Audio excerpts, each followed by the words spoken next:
Hello friends, Sandeep classes में आपका स्वागत है। मैं हूं संदीप। आज की इस क्लास में हम लोग सीखेंगे कैसे हम लोग नंबर्स को ऐड करें कंडीशन और क्राइटेरिया के बेसिस पर। इसके लिए हम लोग सम इफ फंक्शन का इस्तेमाल करेंगे। सम इफ फंक्शन का काम होता है कि वो कंडीशन या क्राइटेरिया को चेक करे और जब कंडीशन क्राइटेरिया फुलफिल हो जाए तो उस नंबर्स को ऐड कर दे। चले हम लोग सम इफ फंक्शन के बारे में और डिटेल में समझते हैं कुछ एग्जांपल के सहारे। हम लोग टाइप करेंगे सम इफ टैप। सम इफ को 3 इनपुट की रिक्वायरमेंट होती है। पहला रेंज। रेंज का मतलब होता है वह सेल जहां पे आप कंडीशन या क्राइटेरिया चेक करना चाहते हैं। मेरे इस केस में हम चाहते हैं कि बिल नंबर के हिसाब से एक्सेल अमाउंट को ऐड कर दे, तो ये मेरा रेंज हो गया बिल नंबर। सेकंड है क्राइटेरिया, मीन्स आप कौन सा बिल अमाउंट आप ऐड करना चाहते हैं। इस केस में हम बिल नंबर 2 को ऐड करना चाहते हैं, तो ये मेरा कंडीशन हो गया। एक्सेल क्या करेगा, बिल नंबर 2 को इस पूरे रेंज में चेक करेगा और जहाँ जहाँ उसे बिल नंबर 2 मिलेगा उसके अमाउंट को ऐड कर देगा, कॉमा। थर्ड इनपुट है सम रेंज। सम रेंज का मतलब होता है वह सेल जो जिस अमाउंट को आप ऐड करना चाहते हैं, अगर कंडीशन आपका फुलफिल हो गया तो। मेरे इस केस में हम अमाउंट को ऐड करना चाह रहे हैं, तो ये मेरा सम रेंज है।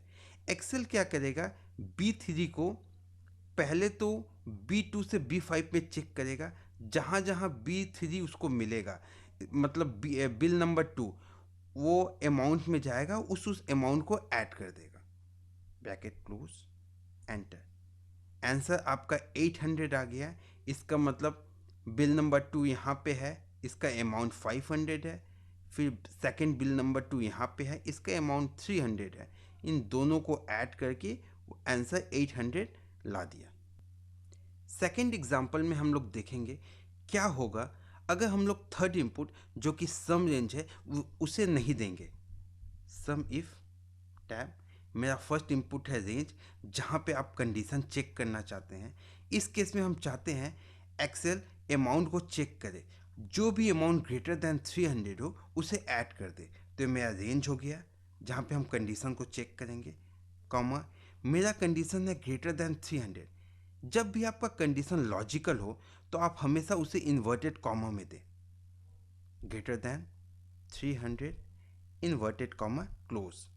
अब हम यहाँ पे थर्ड इनपुट नहीं दे रहे हैं, ब्रैकेट क्लोज, एंटर। आप देखेंगे आंसर 500 आ गया। इसका मतलब एक्सेल इस रेंज को चेक किया और कंडीशन 300 से ग्रेटर दैन सिर्फ 500 है उसे ऐड करके यहाँ पे ला दिया। इसका मतलब है अगर आप थर्ड इनपुट नहीं देंगे तो एक्सेल फर्स्ट इनपुट को ही थर्ड इनपुट मान के आपको कैलकुलेट करके आंसर दे देगा। थर्ड एग्जांपल में हम लोग देखेंगे कि अगर आपका रेंज का लेंथ और सम रेंज का लेंथ इक्वल ना हो तो सम इफ फंक्शन हमेशा रेंज के लेंथ को ही कंसिडर करेगा, इक्वल्स टू SUMIF टैब। यहाँ पे आपका रेंज का लेंथ हम चाहते हैं कि आइटम के नेम के हिसाब से जो भी आइटम सर्ट है उसके अमाउंट को ऐड कर दिया जाए, तो ये मेरा रेंज है। लेकिन रेंज में हम सिर्फ 2 सेल्स को सिलेक्ट कर रहे हैं, कॉमा। आप कंडीशन को मैन्युअली भी टाइप कर सकते हैं, SHIRT। अगर आप कंडीशन टैक्स हो तो उसे इन्वर्टेड कॉमा में लिखें, कॉमा।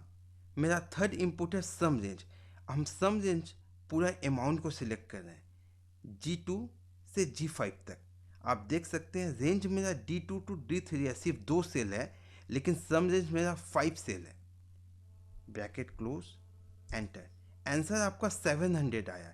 इसका मतलब ये जो 2 सेट है 500 प्लस 200 इसी अमाउंट को ऐड किया गया, जबकि जो तीसरा सेट है 260 इस अमाउंट को इग्नोर कर दिया गया। इसका मतलब अगर आपका सम इफ फंक्शन में रेंज का लेंथ और सम रेंज का लेंथ इक्वल नहीं है तो सम इफ फंक्शन हमेशा रेंज के लेंथ को ही कंसिडर करेगा। फोर्थ एग्जाम्पल में हम लोग देखेंगे वाइल्ड कार्ड का इस्तेमाल कैसे किया जाता है।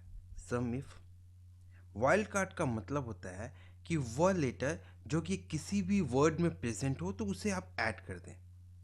इस केस में हम चाहते हैं कि आई वर्ड अगर किसी भी आइटम नेम में प्रेजेंट हो तो उसके अमाउंट को ऐड कर दिया जाए। तो मेरा रेंज हो गया, comma, inverted comma open. Wild card के लिए हमेशा स्टार का इस्तेमाल किया जाता है, स्टार आई,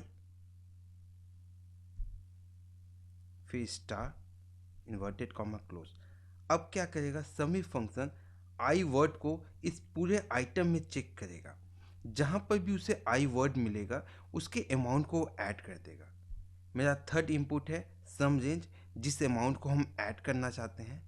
इस केस में हम चाहते हैं कि इस अमाउंट को ऐड कर दिया जाए, ब्रैकेट क्लोज, सॉरी। आंसर आपका 1260 आ गया। इसका मतलब सम फंक्शन आई वर्ड को इस रेंज में चेक किया, उसे हर एक आइटम नेम में आई वर्ड मिल गया। अब वो क्या किया, अमाउंट पे आया, अमाउंट, हर एक अमाउंट को ऐड करके आंसर 1260 ला दिया।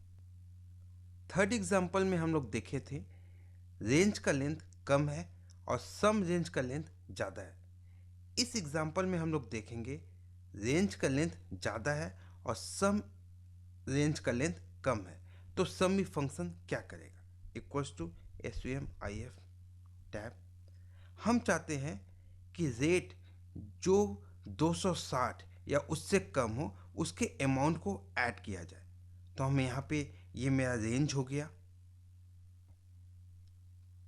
कॉमा, कंडीशन है 260 या उससे कम, तो हम यहाँ पे लेस देन या equals to 260, inverted comma close, comma. अगर ये कंडीशन फुलफिल हो तो हम इस अमाउंट को ऐड करना चाहते हैं, तो मेरा सम रेंज है। यहाँ पे हम सिर्फ 2 सेल्स को सिलेक्ट करेंगे। इस केस में मेरा सम रेंज कम है और रेंज का लेंथ ज़्यादा है, ब्रैकेट क्लोज, एंटर। आंसर 760 आ गया। इसका मतलब सम इफ फंक्शन हमेशा रेंज के लेंथ को ही कंसिडर करता है, क्योंकि यहाँ पे हम लोग रेंज की लेंथ पूरा लिए थे। इसका मतलब 260 इसको चेक किया, 200 को चेक किया और 150 को चेक किया। इसका अमाउंट है 200, 300, 500 और 260, 760, जबकि हम सम रेंज सिर्फ इस 2 अमाउंट को लिए थे। आप अपने कोई भी सवाल हमें व्हाट्सएप या मेल कर सकते हैं। मेरा व्हाट्सएप नंबर और मेल आईडी आपकी स्क्रीन पर है। मेरे चैनल को सब्सक्राइब करना ना भूलें, जिसका एड्रेस www.youtube.com/संदीप क्लासेस है। सब्सक्राइब करने के बाद जब भी हम कोई भी वीडियो अपलोड करेंगे आपको उसकी जानकारी मिल जाएगी। अगर आप टैली सॉफ्टवेयर परचेज या रिन्यू करना चाहते हैं तो आप मेरे व्हाट्सएप नंबर पे कांटेक्ट कर सकते हैं। Thank you.